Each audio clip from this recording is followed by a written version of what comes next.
before we talk to a few listeners to wrap up?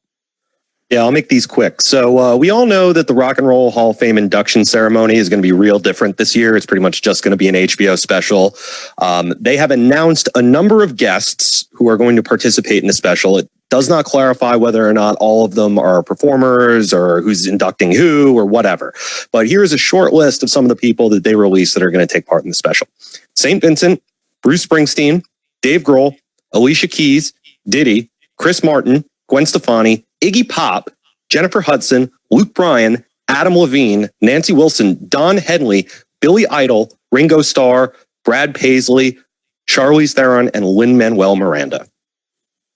Couple country people in there, wasn't there? Brad Paisley, and who else? And Luke Bryan. You know, and what's interesting about that is the Rock and Roll Hall of Fame has clearly said that they are not just rock and roll. Clearly, they deal with pop now, with artists like Mariah Carey and stuff going in, and obviously they've dealt with hip hop for a while.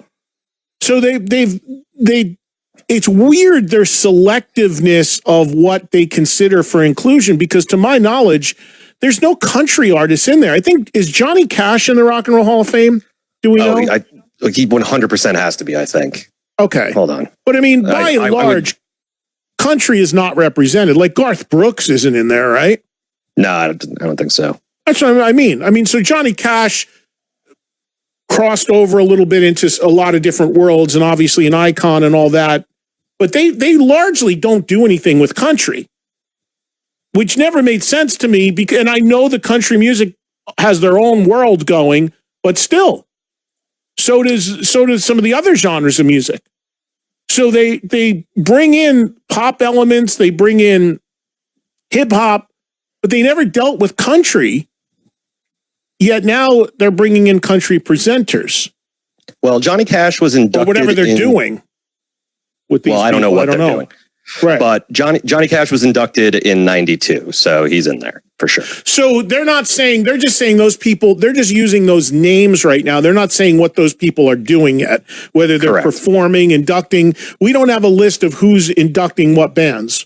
Well, I think it's pretty safe to say that you can draw a line and say, oh, Jennifer Hudson is going to perform on behalf of Whitney Houston. Diddy is going to do some stuff for Biggie. The rest of the stuff, I'm not really so sure. I don't know who, like maybe Bruce would do the Doobie Brothers or T-Rex or something like that. But I don't know who out of all these people is going to present for Nine Inch Nails or, Depeche Mode. We'll figure that out. I said Mariah Carey. I meant Whitney Houston. I don't think Mariah Carey's in the Rock and Roll Hall of Fame, is she? She is not. She is. I meant Whitney Houston before. I gotcha. I'm curious who's doing T-Rex. I'd like to see that. One more quick.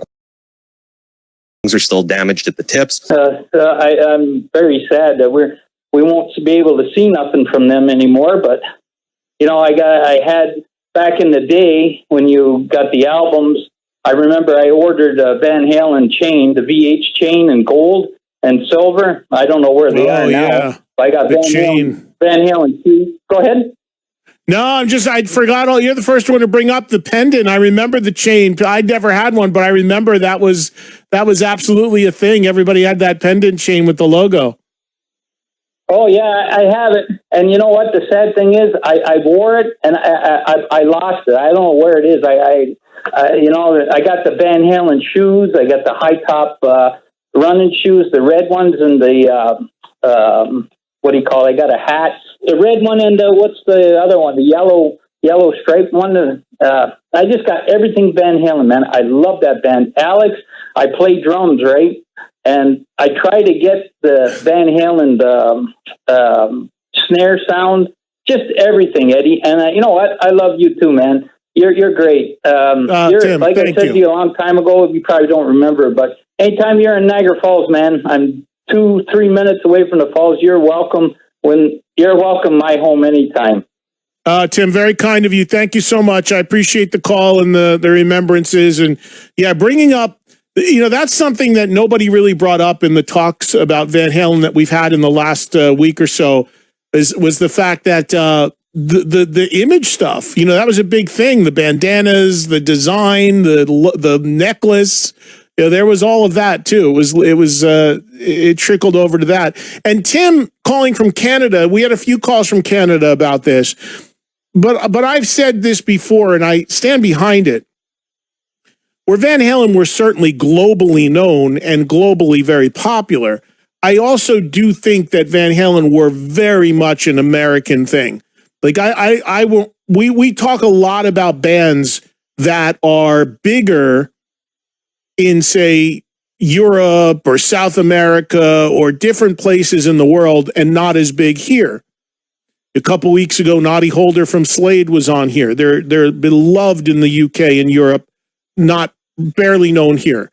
Status Quo, T-Rex, Thin Lizzy, even Deep Purple to a degree, way bigger outside of America. Van Halen, I'm pretty confident in saying, is the complete opposite.